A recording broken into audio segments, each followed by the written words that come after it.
Coco, on dit quoi? J'espère que vous allez bien, bien aimé dans l'amour. Prenons Jean 8, verset 32. Il est écrit, vous connaîtrez la vérité et la vérité vous rendra libre. Alors aujourd'hui, je suis venue prêcher. Alors déjà les gars, j'espère que ça va bien dans votre vie. Moi, j'ai repris le sport. Les gars, c'est chaud, ma gueule. Donnez tout sur le tapis, laissez mon âme. On adore en fait, je me sens grave mieux, franchement. Je sais pas si vous le voyez, mais j'ai meilleure mine. Genre franchement, ça fait trop du bien le sport. Tu te donnes sur le tapis, tu lui dis les mots. Tu donnes tout en fait. Et quand tu rentres chez toi, tu dors bien. Franchement, put some sport in your life. It's very, very good for the cardio. Let's go! Non mais franchement, I feel! Et franchement, faut que j'arrête avec mes gestes. Mais franchement, les gars, non, franchement, le 4 juin fut une journée rocambolesque. Mais il faut que je vous la raconte. Et j'espère que vous allez pouvoir vous retrouver dans ce style de journée. Mais vous voyez, il y a des journées de merde et il y a des journées où tout est carré.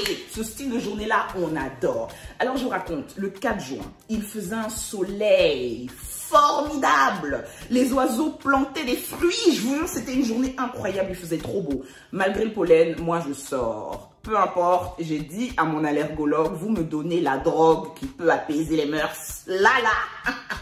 Moi, je dois totalement sortir. D'ailleurs, j'espère que toutes les personnes qui ont des problèmes d'allergie, vous sonnez bien parce que tousser comme si tu allais y rester la nuit, on n'est pas dedans en fait. Bon, déjà, merci pour vos messages au retour. J'essaie de répondre à tout le monde. Comme vous avez vu, même sur Twitter et tout, je lis tout. Et il y a quelques semaines, il y a une abonnée qui m'a envoyé un mail. Je vous mets quelques extraits par-ci par-là. Franchement, un mail super gentil, Fufi, beaucoup d'amour, les bisous, tout. Je t'aime beaucoup, tout ça. Et elle m'a dit à la fin, priez. Oui, prie. Nous, on veut que tu te laves avec le sang de Jésus-Christ et tout. Donc, j'ai lu son mail et franchement, il était vraiment hyper bien écrit. Elle a été hyper adorable. Donc, je lui ai répondu. Et l'info est restée. Vous vous rappelez, dans une vidéo que j'avais fait quand j'étais à Abidjan, je vous avais expliqué que j'avais fait un rêve vraiment complexe où on m'avait secoué, on me disait les mots crus et tout. Vous vous rappelez de ce rêve? En tout cas, je pense que la prédication continue. Vous voyez ce que je veux dire? Non, franchement, aujourd'hui, vous allez me dire ce que vous en pensez. Si c'est les qui de quoi, je vous dis que vous allez me dire la vérité. J'ai bien lu le mail de la Renée.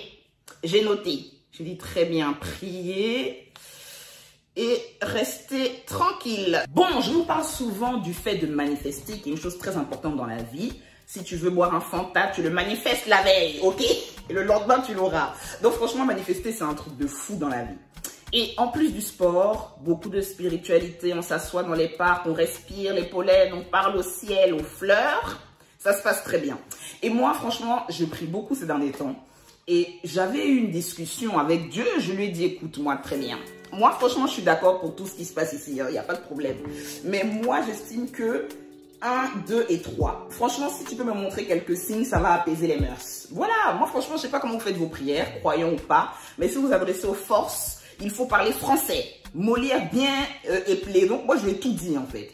Et je vous jure qu'il m'a répondu. Alors, dites-vous bien que la veille de cette journée ensoleillée, j'avais vraiment prêché. J'avais dit, Seigneur, let me know you. Hein. Moi, je ne vais pas rester dans ça. Et je te le dis clairement. Donc, franchement, tu m'expliques bien. Et tu fais des signes. Faut me jeter quelques artifices demain. Je manifeste que tu montreras les signes du lieu. Period. Alors déjà, je l'ai dit, mais je vous le redis, je vais acheter une trottinette électrique. Donc, je sais pas, je me sens à moto, comme les gens sportifs. Là, je peux vous expliquer, je ride comme ça et tout, je freine. Dès que je vois une voiture, je slide. Donc, franchement, je suis à fond. C'est trop un kiff, les trottinettes électriques. Donc, je suis comme ça, je parade comme un motard. Et j'arrive au banc. Je vois que le banc est libre, donc je m'installe. Bien rayon dans ma face, popine, tout. Je prends le bic, je prends mon carnet de dessin et je commence à penser. J'étais au téléphone avec une amie. J'étais là et vous voyez là où j'étais assise, en fait, il y a toute l'allée du parc. Donc les gens rentrent dans le parc. Voilà. Et je voyais un monsieur qui arrivait. Il était très heureux de vivre. Il était heureux. Un gros sac à dos, il marchait comme ça et tout. Mais il y a un truc qui m'a dit, lui, il s'arrêtera. Et je sais pas, il y a un truc qui m'a dit, il va s'arrêter pour te parler. Et ça n'a pas loupé, il s'est arrêté. Moi, j'avais mes AirPods du show. Le carnet du show. Franchement, j'ai senti, mais je me suis dit, prends sur toi. Et ça n'a pas loupé. Il passe, bonjour madame, vous allez bien? Et en me disant ça, il se met sur mon banc. Là, j'ai tapé un carat d'AirPods. Hein. Faudrait d'ailleurs qu'on fasse un sujet dessus. L'AirPod, c'est un flow. L'AirPod, ça veut dire, je suis busy. mais je veux bien t'écouter quelques secondes du show, c'est bon? Donc franchement, dès qu'il s'est assis, il m'a dit bonjour madame, vous allez bien? J'ai retiré un AirPod comme ça. J'ai dit bonjour, je peux vous aider? Il m'a dit non, mais madame, vous êtes ravissante, sublime et tout. Et quand il a commencé à sublime, mignon, je me suis dit, hey. Moi hier j'ai prié pour la paix et la direction divine. J'ai pas prié pour les désagréments. Hein. Il fait très beau, la laine en fait, donc ça peut aller. Donc franchement tranquille, j'avais pas envie qu'on parle trop près de moi, donc c'est bon. Alors comme on vit dans une société où on est très souvent harcelé, moi j'ai directement commencé à placer mes jokers. Je me suis dit, s'il part à gauche, je lui dis droite. S'il me dit droite, je lui dis gauche, parce que j'ai pas envie de m'étaler ici. Je sais que les tulipes, tu me parles de tu es jolie. Franchement, un peu de cohérence dans vos interventions, s'il vous plaît. Le AirPod était dans la main, d'accord? Je le mets sur mon pantalon et je dis merci beaucoup. Je peux vous aider? Je répète, parce que comme tu passais, tu me dis, si tu n'as rien à dire, tu passes. Il faut qu'on soit d'accord. Hein? Alors le gars s'installe à côté de moi et il se présente, mais très gentil par contre, hein, très gentil. Après avoir vu que j'étais très jolie, en accord avec le décor et tout, il m'a fait comprendre qu'il était producteur. Il m'a dit qu'il était aussi bon dans plusieurs projets et tout. Il me parle de sa vie, il me montre un peu ses sites et ses sociétés. Et je dis c'est très bien, c'est très cool et tout. Et en fait, au fur et à mesure où on parlait, il m'a parlé de lui. Il m'a dit qu'il était déjà parti au Congo. Et d'ailleurs, ce jour-là, j'avais mis sur Instagram. Je mets une photo juste là. Vraiment, il était à 2 mm de l'oreille. Il était tout près là, franchement, il était tout près. Et il me parlait vraiment avec sincérité. Et bizarrement, j'ai après enlevé l'autre AirPod. Parce que quand on enlève le deuxième AirPod, la Familia, ça veut dire on peut discuter. L'AirPod, c'est, je sais pas ça, c'est un, comment on appelle ça? C'est un thermomètre social. Voilà, c'est un thermomètre social AirPod. Donc, respectez le code de la rue. Merci. Donc, je range les deux AirPods et là, je l'écoute. Et il me dit, ouais, qu'il a vécu au Congo. Bon, au début, quand il a commencé comme ça, je me suis dit, n'est-ce pas que c'est pas un critère pour dire, j'ai des amis noirs, lungu lungu et tout. Parce que des fois, il y en a, ils abusent. On reparlera de ce sujet-là, parce que les temps de crise sont réels. Donc, il commence et tout, il commence à me sortir quelques mots en lingala. Je dis, c'est très cool, mais moi, je suis pas congolaise. Déjà, on demande, parce que l'Afrique, on est beaucoup de pays. Il dit, ah, vous êtes de quelle origine et tout. Je lui dis, ivoirienne, tout ça. Et il me dit que voilà, il a travaillé dans des églises au Congo, et que c'était le seul Mundele et tout. Mais quand il a dit Mundele, il était même très content d'avoir dit Mundele. J'étais là, frère, ça y est là, c'est rien. Tranquille. Mais bon, bref. C'était mignon, mais je pense qu'il y a des gens, franchement, ils sont maladroits des fois, mais ils voulaient vraiment m'ambiancer en mode Mundele et tout. J'étais là, ça va, ça va, ça va. Donc, il m'explique et tout, et il commence à se faire un peu long dans ses explications. Et là, il a récupéré encore mon attention. J'étais là, oui. Et il m'a dit un truc très intéressant. Il m'a dit ceci. Moi, j'ai travaillé dans des églises, j'ai rencontré beaucoup de personnes. Moi, je ressens votre âme. Il m'a dit, vous êtes quelqu'un de bien. Personne n'a le droit de vous humilier, vous rabaisser. Vous avez vraiment une lumière. Et en fait, tout ce qu'il m'a dit, je ressentais vraiment la sincérité. Là, il n'y avait plus les longs. Là, franchement, c'était sincère. Et il m'a dit des choses, on va dire, qui m'ont touchée personnellement. Par exemple, dans son discours, il m'a parlé du fait d'entreprendre, que j'étais née pour quelque chose et que je devais faire cette chose sans me poser trop de questions. Enfin, vraiment des trucs un peu ciblés dans le discours. Donc, il a eu vraiment toute mon attention. Et quand on a parlé de ça, on a vraiment parlé de la vie et tout. Après, il a été très gentil. Il a dit, vous êtes très belle. Moi, je peux vous épouser. Hein. Je peux vous épouser. Mais bon, allez. Je n'insiste pas, Je peux vous donner mon contact si vous le désirez. Je vous donne mon contact. Comme ça, vous prendrez la décision ou pas de continuer cet échange. J'étais là, oui. Allez, j'étais déjà en contact dans les Apple, là. Donc, direct, je prends son numéro. Hyper gentil. Et franchement, son discours m'a touchée. Il était limpide, en phase avec le soleil et tout. Et je sentais que c'était un message. C'était trop bizarre. Il a fini ça, il m'a donné son numéro, il est parti. Je reprends le bic, je commence un peu à gribouiller. J'entends, ah d'ailleurs, papa l'amour. Tu as tout fait bien stylé, tu reviens encore bissé. Grosse flemme, il revient. Et il me dit, ah d'ailleurs, je ne vous ai pas montré mes photos de casting. Bon là, il s'est un peu éloigné de l'entente. Hein. Il m'a montré ses photos de casting façon. J'ai dit, mais c'est bien. Moi, je ne suis pas dans le cast. Et puis d'ailleurs, voilà. Mais en tout cas, il est revenu pour me dire un truc pas très concret et il est reparti. Il m'a fait une très bonne journée. Flex. Je cogite un peu sur cet échange parce que je ne sais pas pourquoi. C'est comme si, je vous jure, quand il est rentré dans le parc, c'est comme si c'est moi. Il s'est dit, toi, on a rendez-vous, ma belle. Du tout, en fait. Mais il a vraiment été directement vers moi. Et après, quand il est parti, je ne l'ai plus revu. Mais c'était trop bizarre, je vous jure, parce que genre, je le regardais partir. J'ai tourné ma tête vers mon faux 2 secondes. Je me suis retournée, le gars n'était plus là. Franchement, si ceux d'en haut sont en bas, informez-nous en fait, parce que moi ça me fait grave peur. Et je me suis dit, oh c'est trop bizarre. Et je ressentais tout, vraiment son discours était limpide et joyeux. Ce message est pour tous les compatriotes. Tu es amour, tu mérites l'amour. Personne n'a le droit de t'humilier ou de te rabaisser. Mais c'est un vrai message parce que je ne sais pas s'il a senti les nerfs ou quoi. Bon, je ne t'ai même pas énervé ce jour-là, mais il s'est dit, ma plume, je ressens un peu d'amertume. Allez, et franchement, la manière dont il m'a parlé, c'était trop touchant. Bref, je reprends maintenant ma propre plume, pour pas dire le bic. Je commence à écrire et tout, et je poste la story en disant, mais les gars, Dieu a dit un mot là. Donc je vous montre les trucs et tout, je vous dis ce qu'il m'a dit. Et en fait, j'étais vraiment en plénitude. Je me remets dans mon côté artistique. Il y avait un petit oiseau mignon, il passait. Des fois, il y a des big pigeons. D'ailleurs, le service public. Pourquoi il y a des gros pigeons moches et ils te regardent avec l'œil sur le côté. Et puis il y a des petits oiseaux trop choux. Oui, on les voit rarement. Et il y en avait 2, 3, ils faisaient... En fait, je sais pas, j'étais comme au paradis avec la pomme. Genre, il y avait un mood de fou. Mais j'exagère même pas. Hein. Vous savez qu'il y a des jours incroyables. Donc, je continue. Je reprends la plume. Et là, il y a un autre monsieur de l'autre côté qui vient avec un chakar. Il avait un style, façon, il marchait un peu comme ça et tout. Et il y a quelque chose qui m'a dit, lui aussi sera dans la boue. Il disait qu'il allait s'arrêter. Par contre, là, j'avais plus envie de rire. J'avais plus envie de rire. Mais je vous jure que le monsieur, il s'est arrêté juste devant moi. Et en fait, il avait un sac avec beaucoup d'éléments dedans. Je sais pas s'il venait de Deleuze ou quoi. Et lui aussi, il se pose à la même place que le monsieur juste avant. Il pose son sac maintenant de course. Il dit, bonjour madame. Je suis un peu fatiguée. Je peux m'arrêter un peu avec vous et tout. Je me suis dit, bon, ben, comme je suis le service social, il n'y a pas de problème. Hein. Installez-vous, on va causer. Comme je peux pas dessiner. Let's go! Franchement, les gars. On dirait les gens du parc, ils sont venus pour... On n'a pas rendez-vous en fait. Tranquille, gentil monsieur un peu âgé. Il est arrivé vraiment comme Tom Sawyer, donc j'avais pas envie de lutter. Lui, c'est un retraité marocain, ça a été un grand couturier. Enfin, c'est un grand couturier, mais qui n'est plus en activité. Il a un magasin à Port de Namur depuis... Enfin, il a eu un magasin à Port de Namur pendant 30 ans. Port de Namur, c'est un quartier à Bruxelles où vraiment... On va dire que le peuple se réunit. Lui, il a dit qu'il connaît vraiment bien Matongé, qu'avant la galerie, c'était au fils de Mobutu qu'il a racheté les trucs. En fait, le gars, quand il était à Port de Namur en train de whiner, moi, je n'étais même pas conçu, imaginé quelque part. Donc, 1980, par là, il était déjà dans le show. Donc, il me parle un peu de sa vie et la discussion devient vite hyper intéressante, en fait.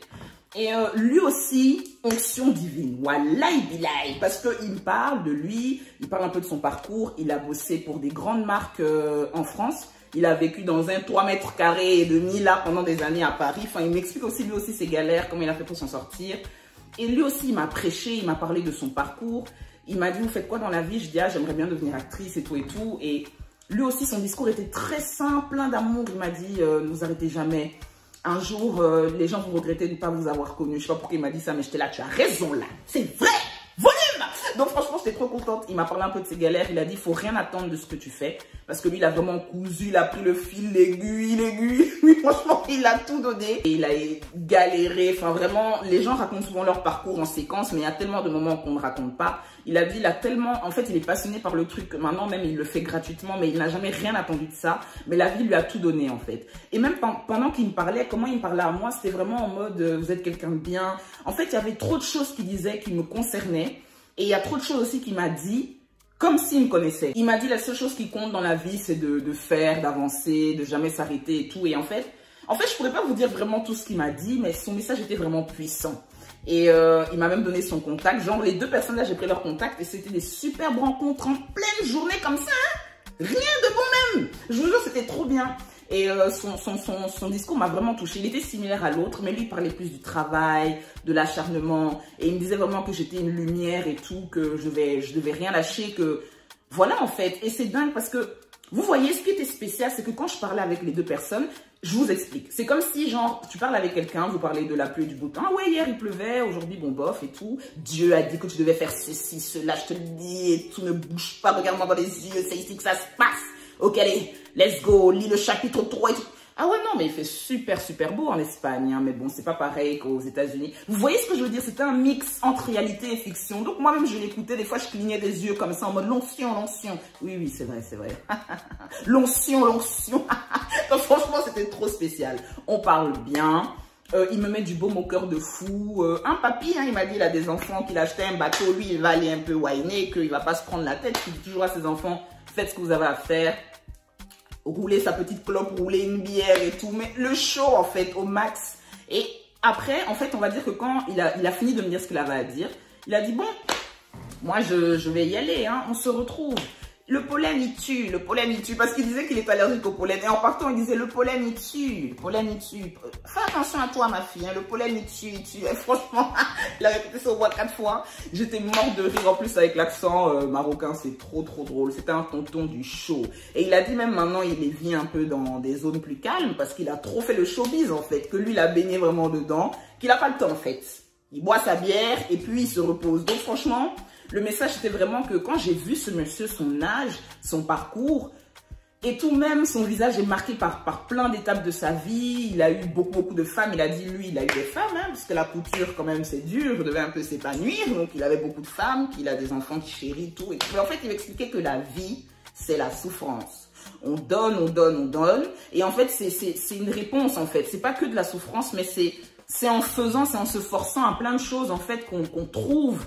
Parce que bon, il a eu beaucoup de femmes, il a cherché un peu, hein, puis il a fini par trouver son compte, en fait. C'est dans le sens où il a eu plusieurs femmes, il m'expliquait ça, parce que dès qu'il m'a dit ça, je me suis dit, papa, l'amour, toi t'es dans le show et tout. Mais il m'explique que voilà, c'est un homme et que ben, il a eu plusieurs femmes et que voilà, toute séparation ou toute relation à son truc. Donc vraiment, chic discussion du sage du village.